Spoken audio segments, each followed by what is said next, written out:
Hey there, writer rebels. I don't know if you've just finished your NaNoWriMo project or you've been slogging away at that book for what feels like years. But once you come to the end of that manuscript, the first thing you need to do is pull out that red pen and start those edits. So today, join me while I go through what my self-edit process is, and maybe something will make sense for you.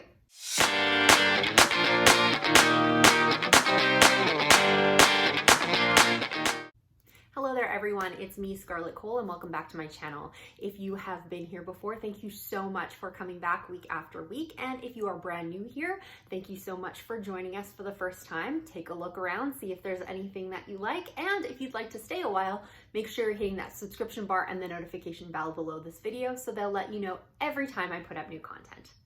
Anyhow, today we are going to talk about my self-editing process. So why has this come up? This has come up because I just released a book. So I have been going through my edit process in detail. And if you hadn't heard of it, I have released my book called Keeper of Shadows, which is a young adult supernatural romance. And if you are interested in that, I'll include that in the link below, but that's not why we're here. We're here to talk about editing. The other reason it's coming up is because we've just finished NaNoWriMo. Although 50,000 words is typically not the size of a full novel, there's going to be a lot of people finishing their books in December and January, and I figured I might as well talk about that editing process because that's really the next step after we finished our manuscripts. The reason I'm going to talk about my editing process is because, just like writing, editing is completely individual to each person, each writer. They're going to have their own processes. They're going to have things that work for them, things that they've heard that don't work for them. So rather than telling you how to edit, I'm going to tell you how I edit, and then maybe some of those things will make sense to you and it's something that you can include in your own process or give it a try. Maybe it won't work for you, but at least you got to start somewhere. So before we get too far into this, I am going to caveat things about beta readers. Beta readers are those people that are reading your book before it's completely finished and will give you feedback on the plot. Sometimes they'll help you out with little grammar mistakes or issues like that, but generally it's more of an all-encompassing kind of read. So I'm not really going to talk about it just because I use beta readers in various parts of the process, and depending on my deadline, sometimes I will rely more on a developmental editor than on a beta reader. Sometimes I will have beta readers that will read along with me as I'm still writing the book. They're going to be reading chapters for me. I'm usually doing that more if I'm not really sure on this book and how things are coming together. However, I can also do that if I'm on a deadline and I just need somebody to follow behind me to make sure that I'm on the right track. Sometimes I don't use beta readers until after the first draft is completed, and if I'm relatively happy with it, they'll get pretty much the first draft while I go through and pretty it up and make it a lot better. However, there's some books that need a lot of work after the first draft, so some of my beta readers aren't going to get it until a couple of drafts later. It really depends on the project and it really depends on the story for me. Some writers do have it at a very specific time in their process. I don't. I kind of just go with the feel of the project and what makes sense. So as much as beta readers are an important part of my process, I do not necessarily use a beta reader every single time, and B, I also don't use them consistently at the same time in my process. So I'm just going to put that out there right now. So if you find out that I'm not talking about it during my self-edit process, it's not that I don't use beta readers, it's just that I use them in a very sporadic kind of way. The second thing I want to know before I get into my self-edit process is where my starting line is. I've gone through a lot of articles and courses and various different things where I've seen people talk about their editing process, and where people start is a very different concept depending on which writer you're talking to. There's a huge spectrum of what people consider done for their first draft. For me, I'm kind of a completer, so if I've left spaces for certain things in my novel or research that needs to be done or something like that, I have gone back and completed those things before I consider my first draft done. There's a lot of writers out there that don't. They consider that as part of the second draft, filling in those blanks. But for me, I don't really consider a first draft complete until it is actually complete. There have been some occasions where I have left something specific because I know it's probably going to change once I go through the full read through, and I just know it's going to be kind of a waste of time for me, or I'm not going to do it the way that I need to do it without looking at other parts of the book. So I will strategically leave that alone. But generally, I'm filling in all those blanks, and my first draft is complete from once upon a time to the end without any stops or breaks in the middle. If this really isn't your style, it really doesn't affect the self-editing process. It's just more of a personality type for me. I consider a first draft done when I actually have a complete first draft. And that's just something about my headspace. But if that's not you, hey, whatever works for you is just fine. Now, the first step of my process is I actually take a break, but I am not one to take a long break from a manuscript. I've taken long breaks from a manuscript before, and I actually find it a little bit more frustrating than getting back into the manuscript quicker. I know a lot of people say that you do see it with different eyes, and that's 100% true. However, I find that I try to change the story too much. My voice has changed. Even over a month or 2 months, I'm working on other projects. So I end up trying to change the project into something else. And I find that the closer I can get into my edits, the better off the voice and the consistency within the book is. So the reason that I'm recommending a break is because I'm not a full-time author, and maybe full-time authors need this as well, but I have a full-time and then some job, plus all these other commitments in my life. So by not taking a break, I find I get a little bit more burnt out if I go straight into edits. So if I give myself at least a little bit of a break to kind of replenish, watch those things on Netflix that I've been putting off, and get on top of some of the things in my life that I've been putting off to write this first draft, then I feel a little bit more in control and a little bit better off when I get into my edits and in a much better headspace. But I really, really, really don't enjoy taking longer breaks. Every time I've taken a longer break, I've kind of regretted it. So my first step with editing is actually to read it like a reader. I don't remember where I've heard this tip, but it was a really long time ago. So the first thing I will do is I will take my manuscript and I will convert it into a PDF. The reason I'm putting it in a PDF is because I can't tinker with it when I'm reading. I know you can obviously tell yourself that I'm not going to edit while I read. I can't do that. I have tried several times, and every time I try to read within an editable manuscript, I will find something that, a small spelling mistake, and I figure, oh, I might as well just change it now so I don't have to worry about it, or if I miss it in edits. And then all of a sudden I'm changing paragraphs and changing entire chapters. That's not what I'm trying to do right now. So I will change it into PDF and then either read it on an iPad or my phone, or even just on my laptop. But in a PDF form, I can't really edit things. So that's the first thing I'm going to do. Secondly, I'm either going to get a notebook or I'm going to use Dictation, depending on what your process is. I've been using Dictation a whole lot more for this, as I find it just helps me move through the manuscript a whole lot quicker than using a notebook. Basically what I do is I try to read it. I give myself usually about 2 to 3 days or so it's usually over a weekend, depending on how long the manuscript is, to try and read through the book as quick as humanly possible. As I'm reading, I'm writing down the chapter heading, so chapter and anything that I come up with. I'm using too much passive voice, this seems to be a problem, anything I want to note about that chapter, but I try to keep it relatively brief and make sure I'm hitting those key points. Dictation is very helpful when doing this sort of thing, because you can be reading along and go, okay, chapter 1, I'm using too much passive voice, while you're still reading. I find I get through the manuscript a lot quicker when I'm doing that. Plus at the end, I have a nice set of typewritten notes for every single chapter of what I've done. And the note taking tends to take me out of the manuscript a little bit. And I find that my notes in Dictation are a little bit more robust, because when I'm writing in a notebook, I'm trying to get through it as quick as possible so I can get back to the manuscript so I can read quickly. And Dictation allows me to kind of like read and leave those notes at the same time. But really you have to go with what works for you. Maybe you want to write your notes on your computer. Maybe you want to handwrite them because that just works for you.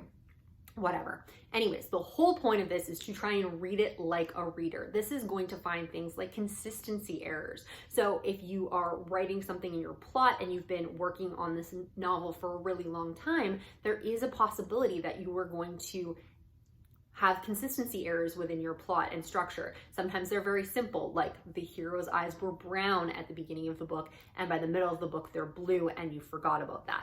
That's something that's easy to fix, and you're probably going to notice it by reading through it quickly.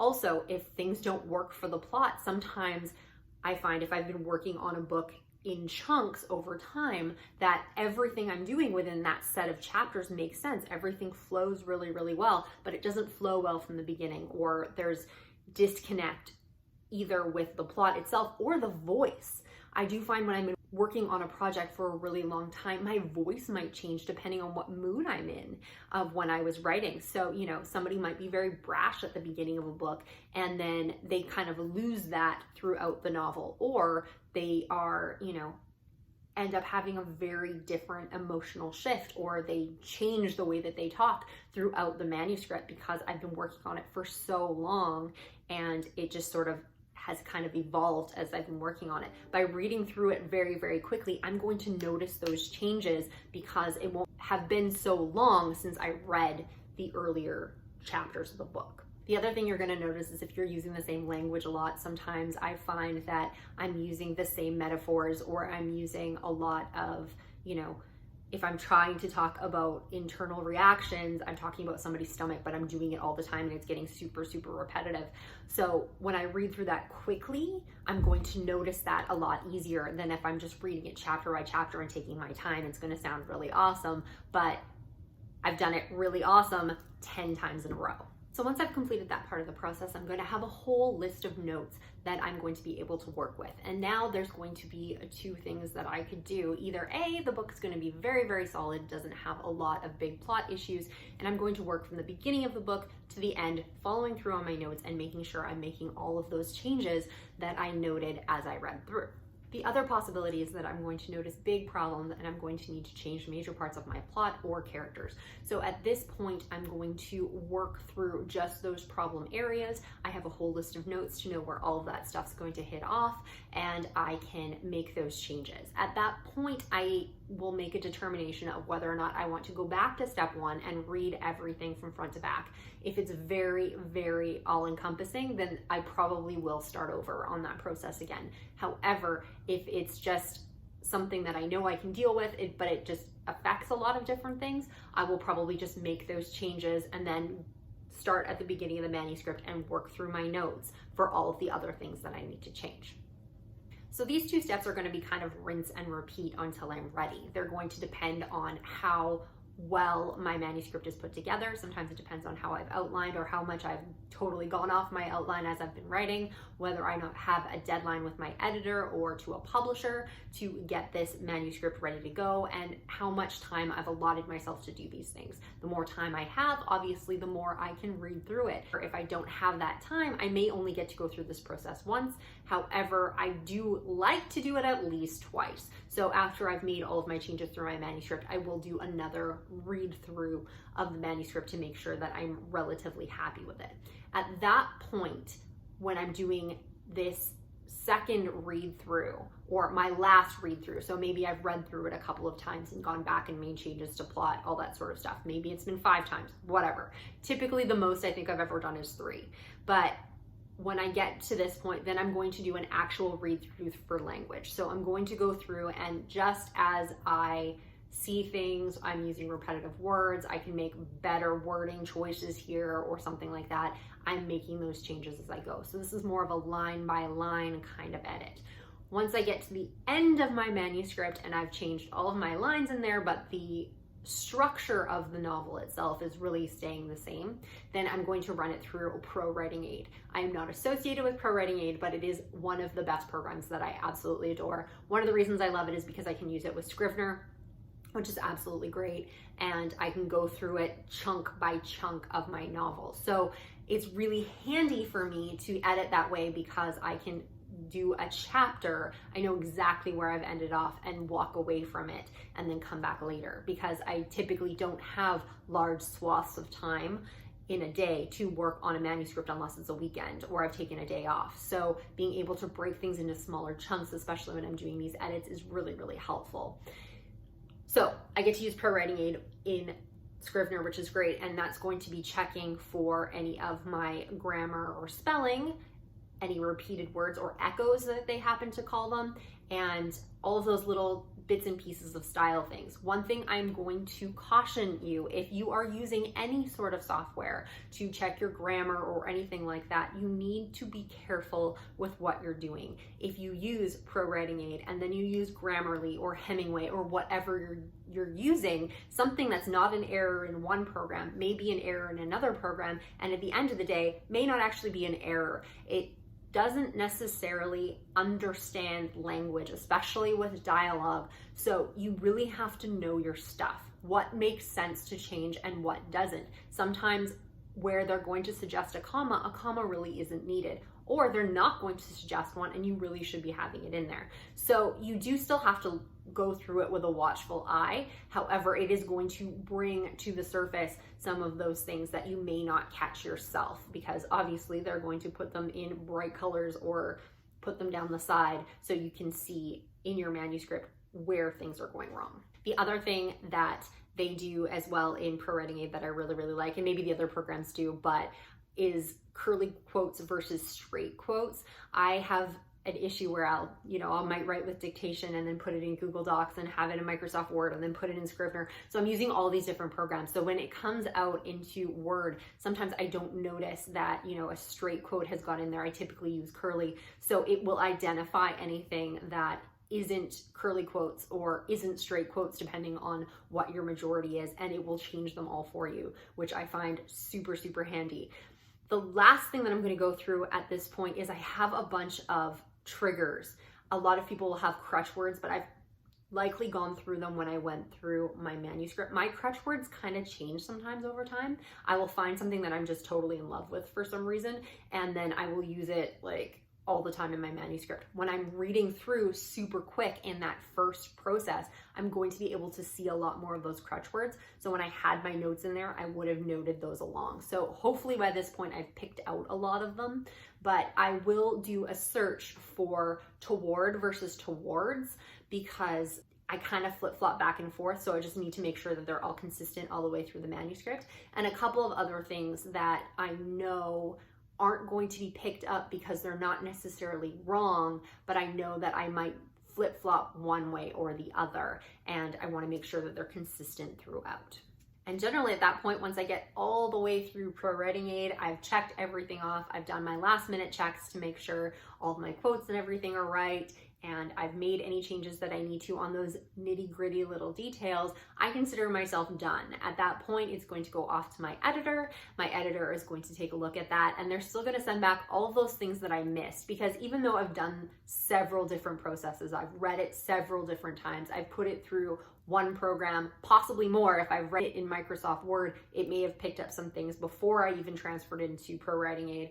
So I've run it through a couple of different programs. There's still going to be things that I've missed, because it is very, very difficult to catch absolutely everything. So at that point, the editor is going to do their job, and then it will come back to me, and I will fix those things that the editor has asked for if they make sense, and I will pretty up my manuscript as much as humanly possible. So that is how I edit my manuscripts. And if you have been through the process of editing before, please leave that in the comments below and let me know how you do it. Do you use any of the same steps that I do? Obviously, you're going to have to do spell checking and all that fun stuff, as most writers do, but do you do a straight read through? How many times do you read through your manuscript? I would love to know. So let me know in the comments, and we can have a super exciting conversation about editing. All right, so that's all I've got today. If you have any questions about my editing process, you can leave them in the comments below and I'll be sure to answer them, but that's all I've got. So hopefully you guys are having a great week. Hopefully you're recovering from NaNoWriMo if that's something that you did, and I will see you guys all next week. If you want to make sure that you don't miss any of my content and you are currently not a subscriber, make sure you're hitting that subscription bar and the notification bell so YouTube can tell you whenever I put out new content. Also, if you did like this video or any of my videos or any videos from any content creator on YouTube, make sure you're hitting that thumbs up button as well, as that's going to tell YouTube that this is content worth watching. Thank you so much for watching, and I will see you all next week.